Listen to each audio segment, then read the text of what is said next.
Good morning everybody. Magandang umaga po sa ating lahat. We are now on lesson 9.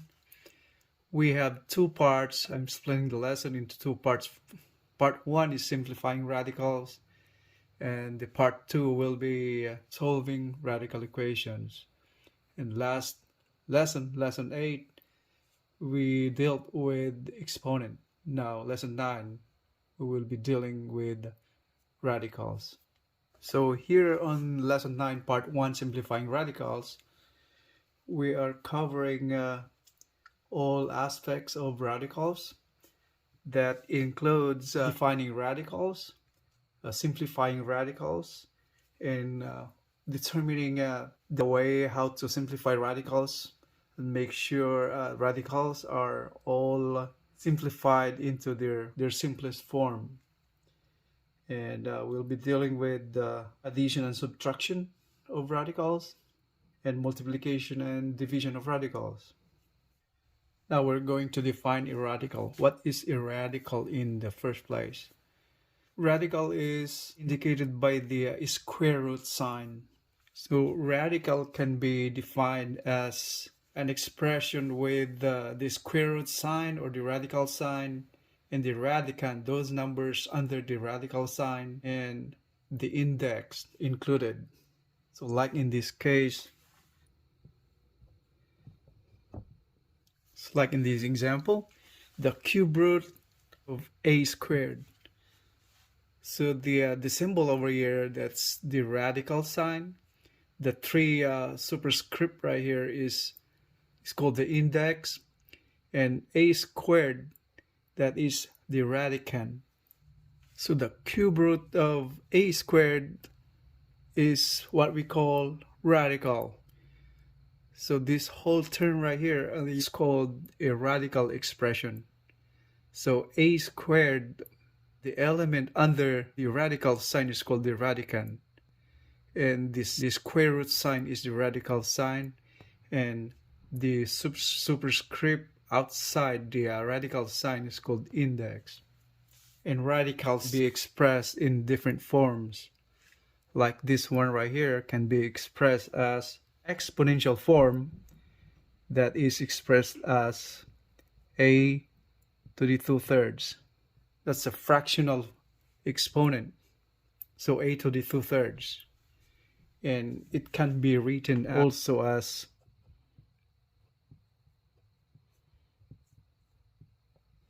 so it can be written as the cube root of a is squared.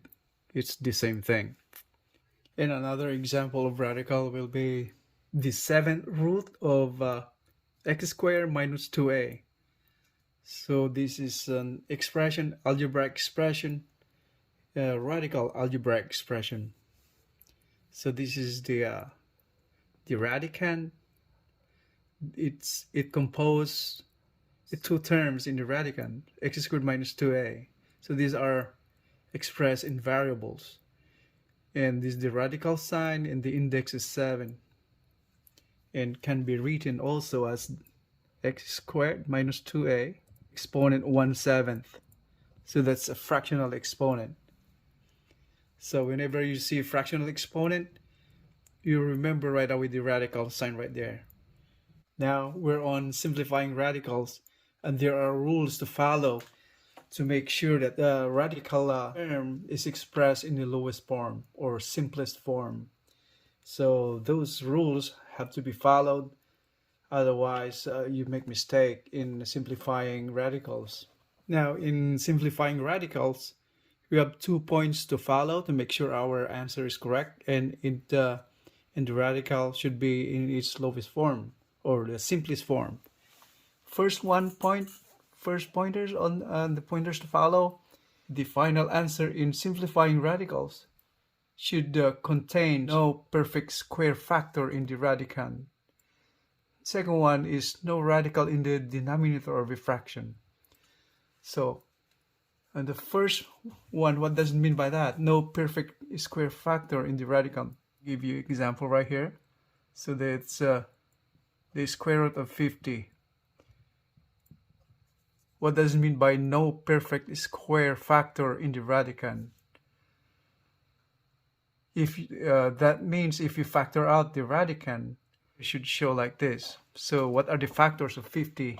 So that's 10 and 5, and yet 10 and 5. 10 is still factorable. You have to factor that out. So that's 10. The factors of 10, 5 and 2, that makes 10. So the whole all the factors of 10 are 10 and 50 are 5, 2, and 5. It's 5 here, and the factor of 10, this is your 5 and 2. What does it mean by a square factor in the radicand? If you take a look, investigate the factors in the radicand, 5, 2, and 5, you have 2 5s right there. If you combine that one right there, so that's 5 and 2. If you combine this one right here, that's 5 times 5 is 25. And 25 is a perfect square factor. If you think of a number multiplied by itself, the product will be 25. So that's 5. So that means it is perfect square. 25 is perfect square. So our aim here on this simplifying the square root 50 is to reduce this in the lowest term, where in the radicand in here should not contain any perfect square factor, and 5 and 5 is the perfect square factor of that. So that is equal to square root of 25 times 2. So this is not a final answer yet. So what we do right here is we can factor out 25, a perfect square. The square root of 25 times 2 can be written the same way as square root of 25 times the square root of 2. So the final answer should be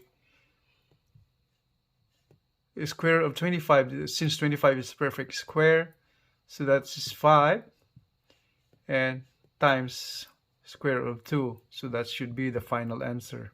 In the simplification of radicals, it's very important to know some of those numbers that are perfect squares. This is starting from number 4, that's perfect square. 9 is perfect square. 16 perfect square. 25 is perfect square. So that's 5 times 5 is 25. 6 times 6 is 36. 7 times 7 is 49. 8 times 8 is 64. And so on. 9 times 9 is 81. 10 times 10 is 100. So those are perfect squares. 11. So 121. So 11 times 11 is 121. 12 times 12, 144. 13 times 13, and so on. So those are perfect squares. All you have to know all those. If that's the very basic on that we need to know in simplifying radicals. So it will be much easier to simplify radicals. Now in pointers number 2, in simplifying radicals, so there's no radical in the denominator of a fraction. Now we have an example on that radical in the denominator of a fraction is this, the square root of 2/3. So this means there's a fraction in the radicand, that's 2/3. In simplifying this radicand or this radical can be expressed as square root of 2 divided by square root of 3 the same way. So the rule says there should be no radical in the denominator of the fraction. So in simplifying this fractional radical is to, our aim now is to eliminate the radical denominator. So how are we going to do that? Since the reverse of a square root is finding the square of the number, right? So that's to reverse the square root is to find the square of the number. Okay, so how are we going to do that? So we have to multiply the denominator by itself. So like this square root of 3 is multiplied by square root of 3. So it's the same thing with the numerator, square root of 3. So we don't alter the result, or we don't alter the value of the term. since square root of 3 divided by square root of 3, that's equivalent to 1. So, and now, to reverse the square root sign right there is you have to square the number. That's the opposite of undo. To undo the square root, we have to get the square of the number. So in here, so that becomes square root 2 times square root of 3 divided by square root of 3 times square root of 3. That's equivalent to, you're squaring that one right there, since it's the same, right? So that is square root of 6. 2 times 3 is 6, and 3. Square root of 3 squared is 3. Why is that so? It's because this one, square root of 3, can be written as the same way as 1/3, one half. That's the term. Here the square root is indicated by an exponent, fractional exponent, 1/2. That's why it's written as 3 raised to the 1/2. And you're raising this 1/2 again, you're squaring it. So that's understood 2 is understood as 2 over 1.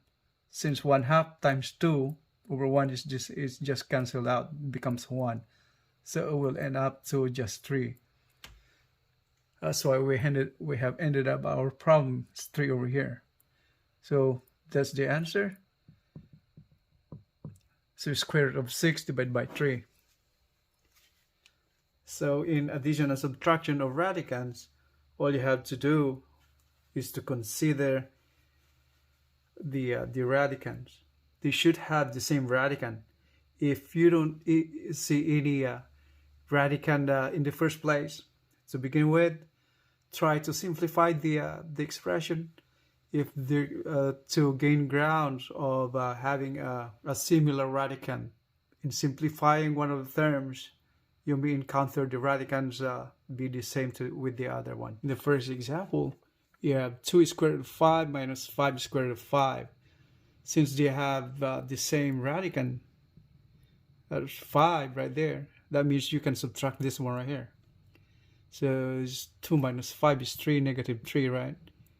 Negative 3 square root of 5, that's the answer. Another example can be 3 square root of 5 plus 5 square root of 125. So in this case, there's no noticeable similar bases over here, similar radicand.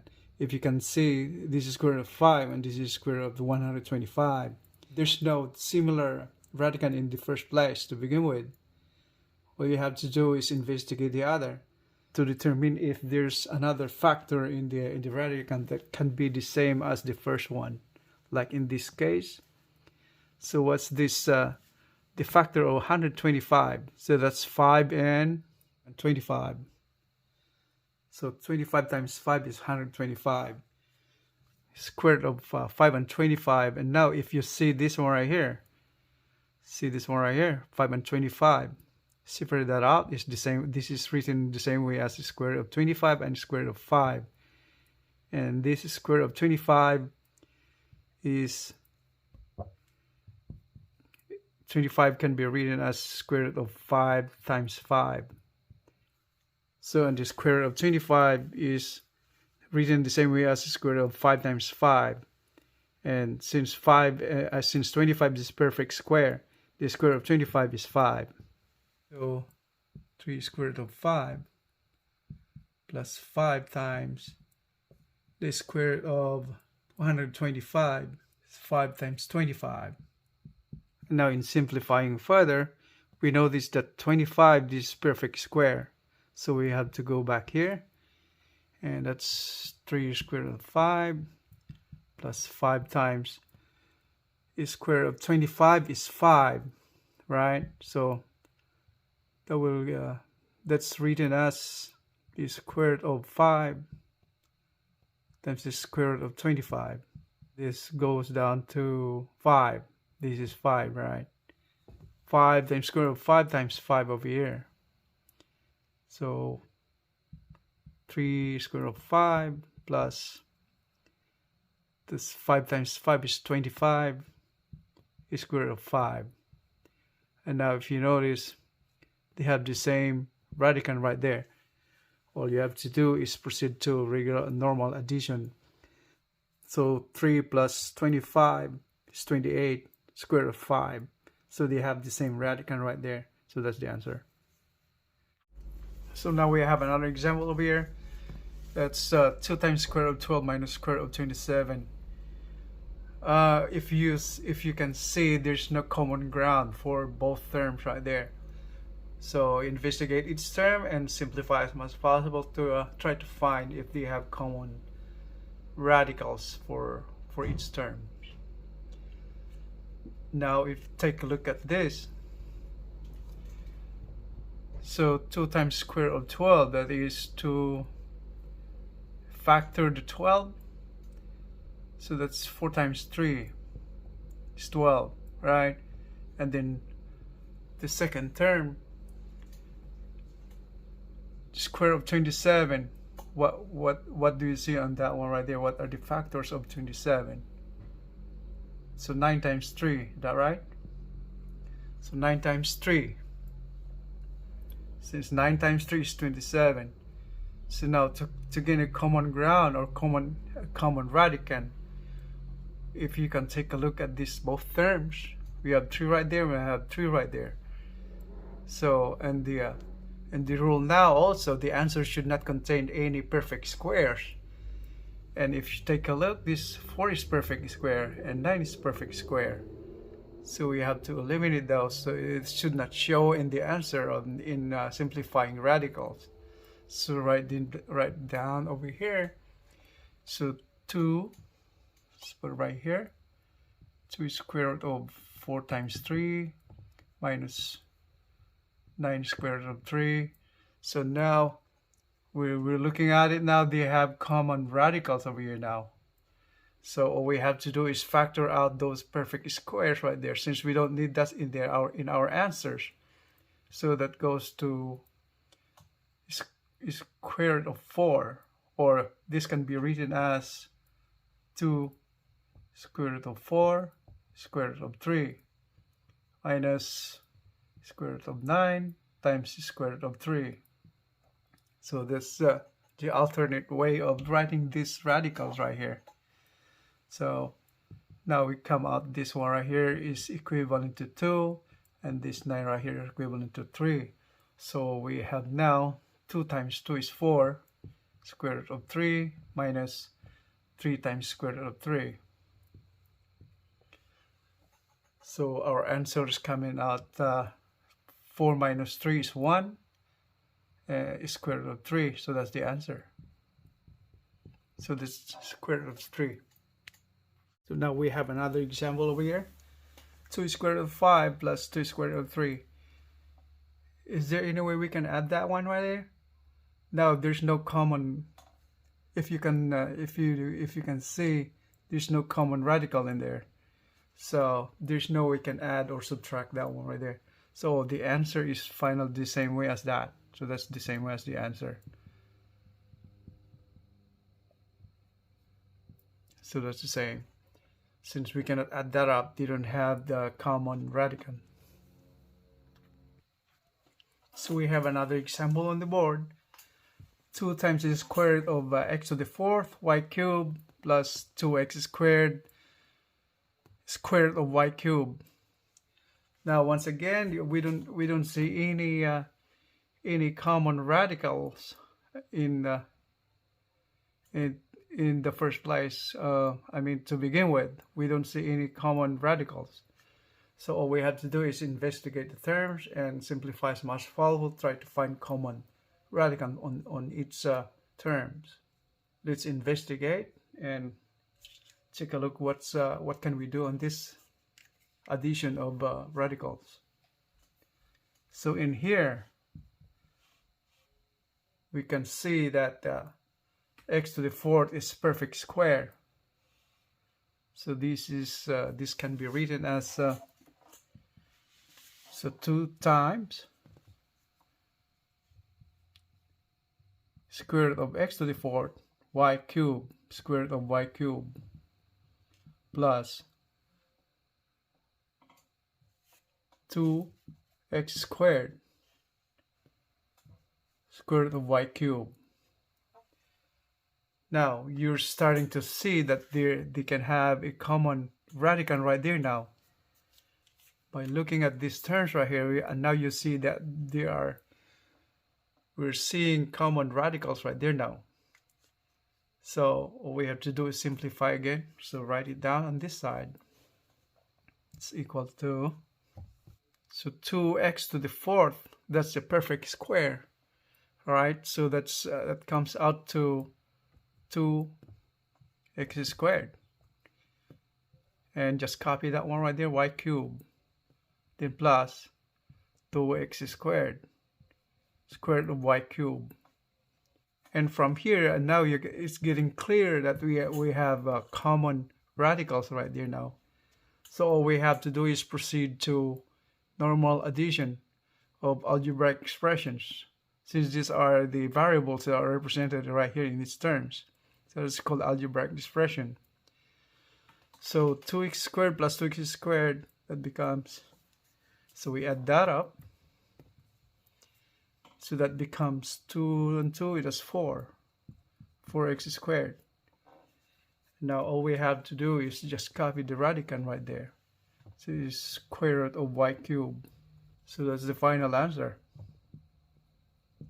4x squared y square root of y cubed. So we are now in multiplication and division of radicals. So unlike in subtraction and addition of radicals, you have to have both terms, both radicals in each term the same. But in here, in multiplication and division of radicals, that's not the case. So all you have to do is proceed to multiplication or division of those radicals. All right. Now, since in multiplication and division of radicals, we don't need both radicals to be the same. So we don't need common radicals in here. All we have to do is, like in here, in multiplication, let's say, for example, these are variables a and variable b. Square root of variable a times square root of variable b is just multiply those radicands in there. So the square root of ab.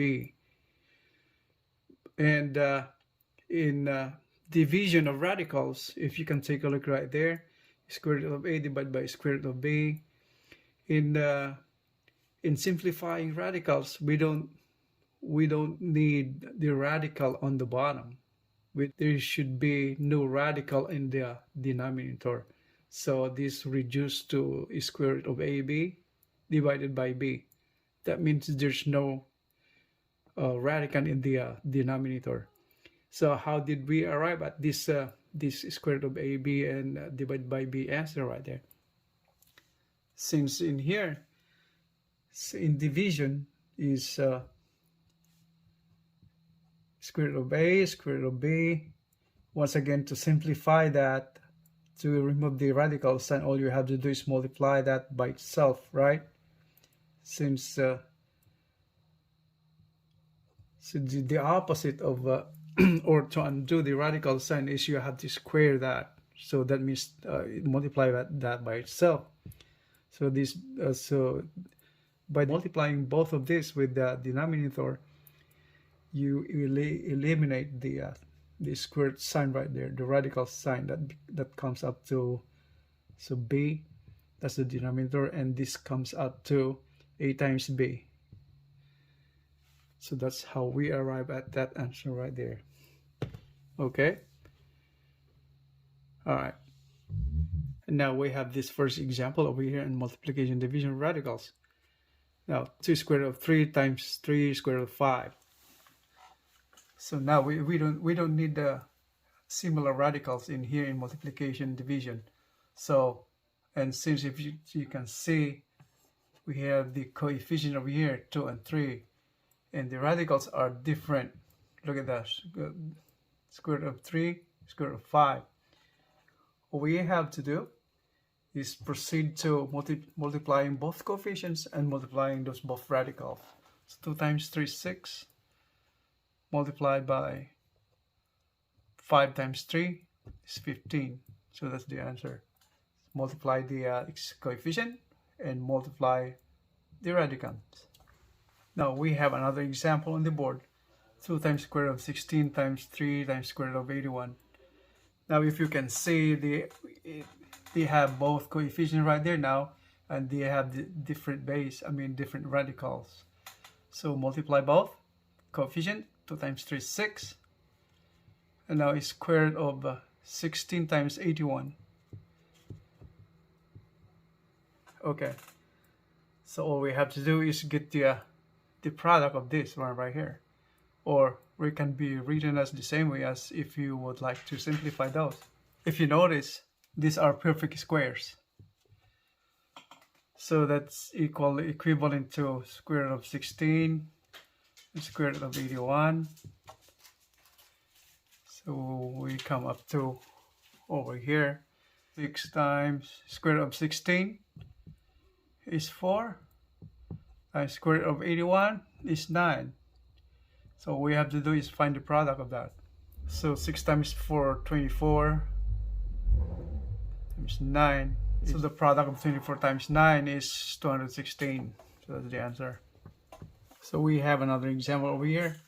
2 times the square root of x times 3 times square root of xy. So once again, we have to do is multiply the coefficients and multiply the radicals. So 2 times 3 is 6, and square root of x times square root of xy. So that's square root of x squared y. Now once again, since there's a perfect square in the middle, in the radicand, so we still can be, that can still be simplified to its lowest term. So this answer should be, so 6 times square root of x squared, that's x, and square root of y. So that's the final answer. We are now on division of radicals. We have 2 square root of 3 divided by 3 square root of 5. So once again, in the rules, in simplifying radicals, there should be no radical on the denominator of a fraction. So we have to reduce that one right there. So it comes 2 square root of 3 divided by 3 square root of 5. We have to multiply this by itself. So multiply by square root of 5. The numerator the same way. So 2 times the square root of 15 divided by 3 times 5. So 3 times 5. So that's 3 square root of 15 divided by 15. 5 times 3. So that's the answer. So we have another example over here in division. Square root of 2x divided by square root of 3x cubed. Once again, you see a radical on the denominator, so we have to remove that one right there to get an acceptable answer in our final answer. So in removing this radical on the denominator, we call rationalizing the denominator. In dividing that, all we have to do is simplify. Start with square root of x divided by square root of 3x cubed, or this simply can be written as square root of 2x divided by 3x cubed. That's written the same way. So if you notice x here and the denominator x cubed, so you can cancel the x right there, and what is left right here is x squared in the denominator. They'll come up to 2 over 3x squared, and since it will end up to having the same denominator with the radicand. And now if you notice, the denominator x squared is a perfect square, so you have to proceed simplifying. Square root of 2 divided by this square root of 3 times square root of x squared. So at this point, you notice this one right here is perfect square. So that's a perfect square. So square root of 2 divided by square root of 3. We just have to write it down again over here. So it's square root of 2 divided by square root of 3x. Now we end up still having that the radical on the bottom, so that's not an acceptable answer. All we have to do now is multiply that with the same to get rid of the radical sign right there. So multiply this by square root of 3, the same thing on the numerator. So we'll end up to, that's square root of 2 times 3 is 6, square root of 6 divided by 3. Alright, square root of 3 times square root of 3, 3x. So square root of 6 divided by 3x, that's final answer. So if you notice, there's no more radical on the denominator. That's what we call rationalizing the denominator. Square root of 6 divided by 3x is our answer. Now to recap in lesson 9 part 1, simplifying radicals. In simplifying radicals, just make sure in the answer we don't see any perfect square, and then the denominator should be free of any radicals. In addition and subtraction of radicals, we require that before proceeding into addition and subtraction of radicals, make sure the radicals in both terms are the same. If there's no common radicals in each term, there's no way you can add or subtract the radicals. And when it comes to multiplication and division of radicals, you don't need the common radicals in each term, but multiplying factor to get the product of radicals.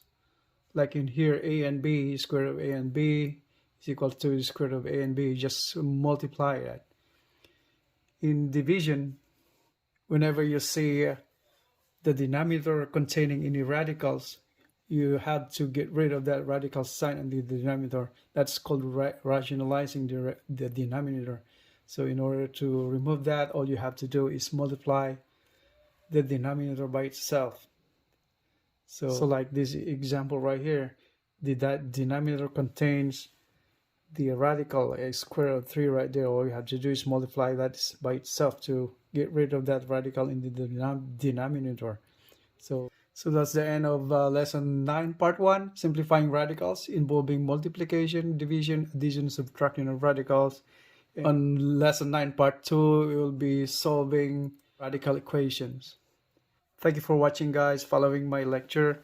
And if you think you benefited from this lecture, simplifying radicals, you may hit the like button, subscribe button, and share so you get everybody happy. Alright, thank you very much. You have a great day. Maraming salamat po. I hope to see you on the next video.